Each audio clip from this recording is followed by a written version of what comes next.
ঠান্ডা কিন্তু ভালোই পড়ছে। সন্ধ্যা হলে মন চায় খালি কি খাই আর কি খাই। তাই মুই আজকে চিন্তা ভাবনা করলাম আজকে চিকেন পকোড়া বানাম। তাই বোনলেস চিকেন কিছু সিদ্ধ করে নিছাম, তারপর একদম মিক্সি দুটো বাটি নিছাম।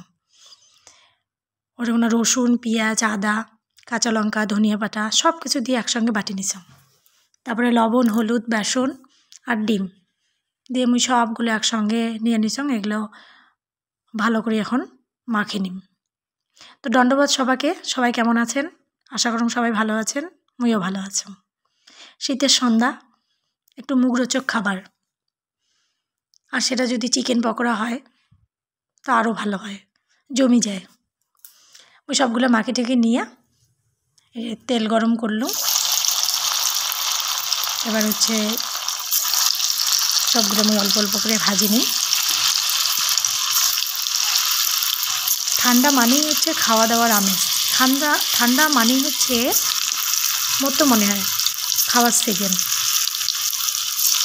ঠান্ডায় সব ধরনের খাওয়ার একটা আমেজ, একটা আয়েস, সত্যি সব কিছু একটা আলাদা। আমার তো খুব ভাল লাগে ফাস্টফুড খাবার। সেটা বাড়ির বানিয়ে হলে আরও ভালো হয়, আর বাড়ির বানিয়ে না পেলে তাহলে তখন যাইয়া বাজার থেকে কিনে নিয়ে খাই বা যাইয়া খেয়ে আসি। বাড়ির বানিয়ে খেলে সবথেকে এটা বেশি ভালো হয়, হেলদি হয়। বাইরের খাবার যতটাই বেশি ভালো লাগুক না কেন, একটু বাসি তেল ঠেল হয়তো থাকে। তো যে আজকে ভাবলুম যে বাড়িতেই আজকে বানাম। মোর এক খোলা ভাজা হয়ে গেল।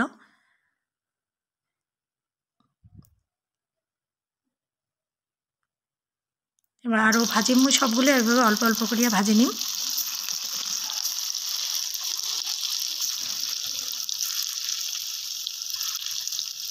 আর হ্যাঁ, মুই একটু যখন মিক্স করছিলাম তখন চাট মশলাও দিছাম, কবার ভুলে গেছিলাম।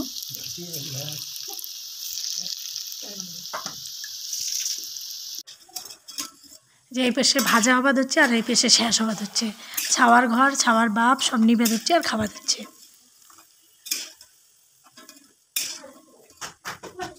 ওর সবগুলা মোটামুটি ভাজা হয়ে গেছে। মুই উপর থেকে চাট মশলা ছড়ে দিছাম। এবার একটু পেঁয়াজ কুচি করি কাটি নিম।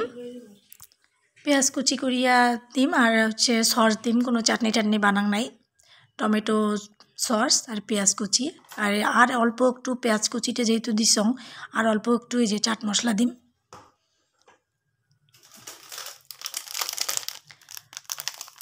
কার কার ভালো লাগে সন্ধ্যা হলেই এমন মুখরোচক খাবার খাওয়ার, অবশ্যই কমেন্ট করবেন। আর চ্যানেলটা নয়া হয়ে থাকলে সাবস্ক্রাইব করবেন। আর যাই অলরেডি সাবস্ক্রাইব করছেন ধন্যবাদ সবাইকে। ভালো থাকবেন।